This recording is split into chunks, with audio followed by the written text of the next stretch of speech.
பன்றிசான் கூட நமக்கு பிரச்சனை இருக்கு. அந்த பன்றிசான் கூட உட்கார்ந்து பேச்சுவார்த்தை நடத்தினா மட்டும்தான் இந்த பிரச்சனையானது முடியும். ஆனா இந்த பிரச்சனையில 3ஆம் நபர்கள் வந்து பஞ்சாயத்து பண்றத பாரதம் ஒருபொழுதும் அனுமதிக்காது அப்படின்றத நம்முடைய பாரத பிரதமர் நரேந்திர மோடி அவர்கள் கிளியர் கட்டா சொல்லிட்டாரு. பன்றிஸ்தான் மீது நம்ம போர் நடத்தி இருந்தோம். அதுக்கப்புறமா நாம அந்த போரை தற்காலிகமா நிறுத்தி வச்சோம். அது மாதிரி போரை நிறுத்துறதுக்கான காரணம் பன்றிஸ்தான்காரன் நம்ம காலில் விழுந்து கெஞ்சி கூத்தாடுனான். இந்த ராகுல் காந்தி சொல்ற மாதிரி நாம அமெரிக்காக்காரன் பேச்சை கேட்டு இந்த போரை நிறுத்தல. இத நியூயார்க் டைம்ஸே உறுதிப்படுத்தி இருக்கு. நம்முடைய பாரத தேசம் நம்முடைய ராணுவத்தை வச்சு பன்றிஸ்தானுக்கு பதிலடி கொடுத்தோம் இல்லையா, அதை பார்த்து பயந்துதான் பன்றிஸ்தான் நம்ம கிட்ட சரண்டர் ஆனா. ஆபரேஷன் சிந்தூர்ல அவனுங்க வாங்கின அடி அப்பேற்பட்ட அடி.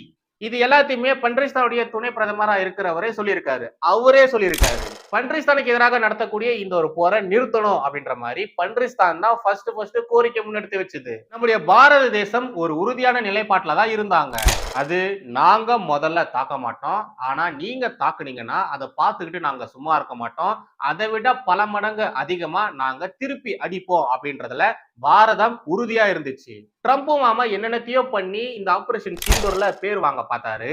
But he failed. ட்ரம்ப் செய்த முயற்சிகள் எதையுமே நம்முடைய பாரத பிரதமர் மோடி அவர்கள் மதிக்கவே இல்லை. நீங்க பார்த்திருப்பீங்க ட்ரம்ப் மாமா பேசின விஷயத்தெல்லாம் வச்சுக்கிட்டு இங்க இருக்கக்கூடிய எதிர்கட்சிகள் பயங்கரமா கத்திட்டு இருந்ததை. இப்போ உண்மை எல்லாம் வெளியே வர ஆரம்பிச்சிருக்கு. எல்லாருமே இதை பத்தி பேசிட்டு இருக்காங்க. ஆனா அப்போ கத்திட்டு இருந்த எதிர்கட்சிகள் இப்போ வாயை திறக்கிறாங்களா, ஏதாச்சும் மறுப்பு தெரிவிக்கிறாங்களா? சோ தயவு செய்து உண்மையான செய்திகளை தேடி படிங்க. கண்ட லூசுங்க பரப்பக்கூடிய அவதூறு செய்திகளை நம்பாதீங்க. தேசப்பற்றோட இருங்க. எந்த திருநாய்கள் சொல்லக்கூடிய பேச்சையும் கேட்காதீங்க. எந்த சாக்கடை பன்றிகள் சொல்லக்கூடிய விஷயத்தையுமே கேட்காதீங்க. இந்த தேசத்திற்கு எதிராக இருக்காதீங்க. இறையாண்மைக்கு எதிராக செயல்படாதீங்க. இன்னொரு வீடியோல நான் உங்களை சந்திக்கிறேன். ஜெய் ஹிந்த், ஜெய் பாரத்.